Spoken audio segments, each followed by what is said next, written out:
일본의 전설 속에서 나오는 가파는 물속에 사는 요괴로 강이나 연못에 서식하며 사람들을 괴롭히는 것으로 알려져 있습니다. 가파의 가장 특징적인 모습은 머리 꼭대기에 작은 웅덩이처럼 물을 담고 있는 그릇 모양의 홈이 있는 것입니다. 이 물이 바로 가파의 생명수로 물이 마르면 가파는 약해지거나 심지어 죽을 수도 있습니다.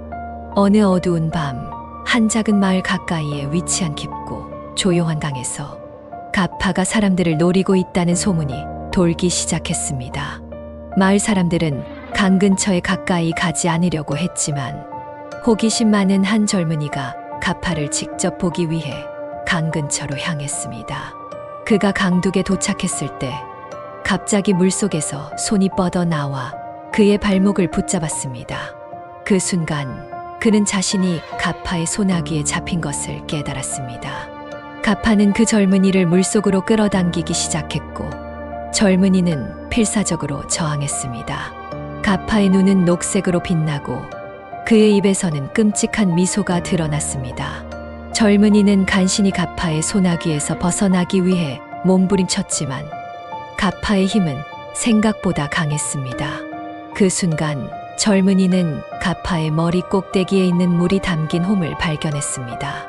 그는 마지막 힘을 짜내어 가파의 머리를 향해 손을 뻗었고 그 홈에 담긴 물을 쏟아버렸습니다. 가파는 갑자기 약해지기 시작했고 그 틈을 타서 젊은이는 물속에서 벗어나 강 밖으로 도망쳤습니다. 도망친 젊은이는 뒤도 돌아보지 않고 마을로 달려갔습니다. 그의 옷은 물에 젖어 무겁고 숨은 가쁘게 쉬고 있었지만 그는 자신이 살아남았다는 안도감에 가득 차 있었습니다. 마을에 도착한 그는 가파와의 끔찍한 만남에 대해 이야기했고 사람들은 그의 말을 경청했습니다. 이야기를 듣고 난 후 마을 사람들은 가파에 대한 경계심을 더욱 강화했고 누구도 혼자서 강 근처에 가까이 가지 않기로 약속했습니다. 이 사건 이후 마을에서는 가파를 피하기 위한 여러 조치들이 시행되었습니다. 마을의 어르신들은 가파를 달래기 위해 강 근처에 작은 제단을 세우고 곡물을 바쳤습니다.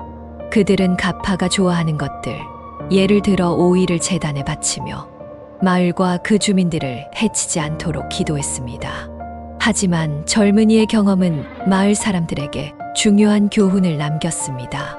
그것은 자연과 그 안에 사는 생명체들에 대한 존중과 조화의 중요성이었습니다.